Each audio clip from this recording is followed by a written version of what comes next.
the broadcast. He's joining us live from Adelaide in Australia. Rajendra Pandey, thank you for speaking with us today. What do you make of the arrest of Chinmoy Krishnan Das in Bangladesh? Yes, namaste, and thank you for giving us a spot and hearing our voice in this particular scenario wherein we can see the voices have been oppressed for, it's a multiple telecast. I think it's a repeat telecast of what has happened. Every year the same instance happens. It is not a new story.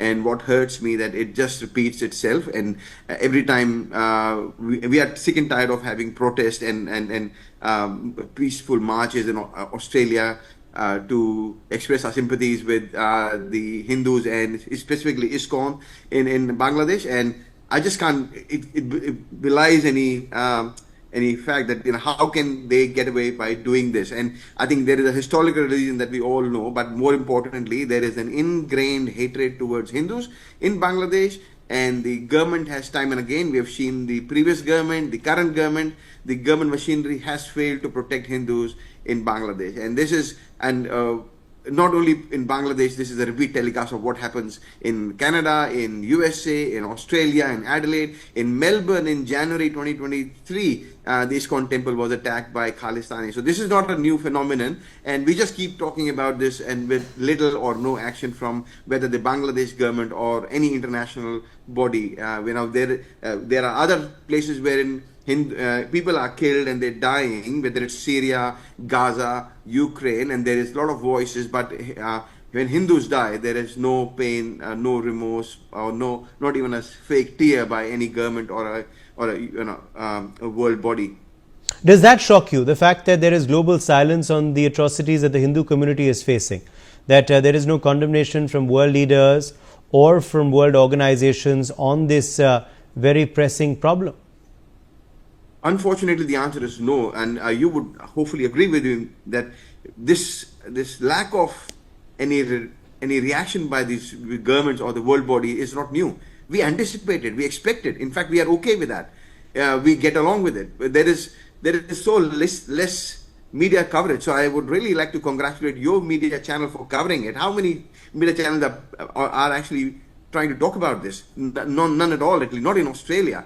If one person, again, I'm not comparing lives, one fake incident is reported and it just goes into the first page of Sydney Morning Herald or the mainstream SBS, the government media broadcaster, which is supposed to be independent, like Australian Broadcasting Corporation, whether it's ABC in Australia or in America, none of them cover these atrocities that are committed, and even freedom of press and arrest of a journalist.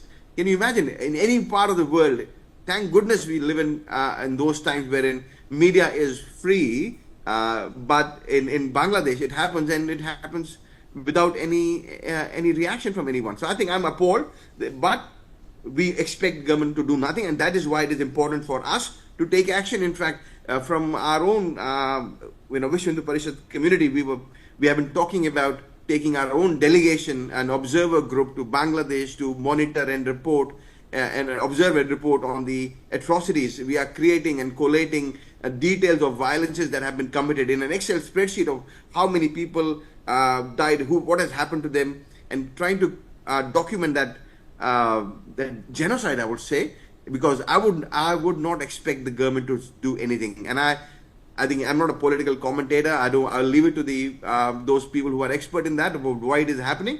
But as a social organization, as a community organization, we do believe that we all, including media and us, we all have a responsibility to take some action because others will not report on it. What action do you believe the Indian government should take? What are your expectations from the Indian government on this matter?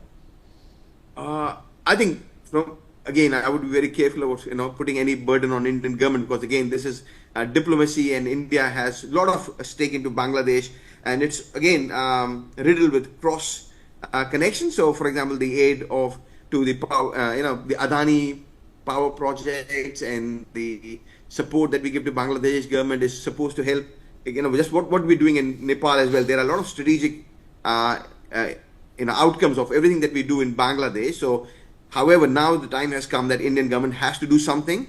about the aid and support that we provide to Bangladesh should be withdrawn, or at least threatened to be withdrawn. India does have some levers, unlike other countries or even Australia, that India can pull to make sure that we do keep the government accountable, no matter which government that is. The human rights monitoring, India does have the ability of putting diplomatic pressure. Thanks to Modi government, they have a lot of good relations with every country almost. And I don't see why we cannot put pressure into the new Trump administration to engage with Bangladeshi authorities at the highest levels, to ensure accountability and protect the minority rights. But sanctions is one big thing. The last thing I would say is, which we even talk in Australia about the human rights and the asylum and refugee policies. So Australia again is a proud recipient of a lot of human right, refugees who are fleeing from whether they're Myanmar or Ukraine or Syria. Why can't we extend that to Bangladeshi Hindus? And we have heard about the progress, the law that has been passed to accept Hindus from Bangladesh, Pakistan, and Afghanistan, but we haven't seen anything on the ground. Again, I'm far removed, so I would be very careful of saying that nothing is happening. But we don't see that from what my connections in India tell me, that we don't have much traction and application of those policies. But even I would say that countries like India and US and Australia and Canada, we all should be accepting refugees and support to those who are facing religious persecution in Bangladesh. Finally, where do you see things going in the next few weeks and days? Unfortunately, again, as I said, it will go. My worry is it will get worse. I cited to you an example that where the ISKCON temple was attacked in Australia. So what I have seen in the past is these events are a precursor to what happens across the world. When a temple is vandalized or a priest is attacked, that violence actually spreads. So the first recipient of that hatred is West Bengal or the states in India. And you've seen that. Again, I don't have to tell you, but we also in Australia face the ripple effect of the attacks on Hindus. But it will get worse. The social media, misinformation, disinformation, the political rallies turning into targeted attacks. All those things my worry is it will get worse. The government is not, we cannot see any evidence of government interfering or doing or taking any action to stop what is happening. And if the government does not act, there is no way things can get better. So we have to brace ourselves and prepare ourselves to make sure that we are prepared to see to support those Hindus who will unfortunately be on the burning end of the issue. Let me quickly thank you there then, Rajendra Pandey, for joining us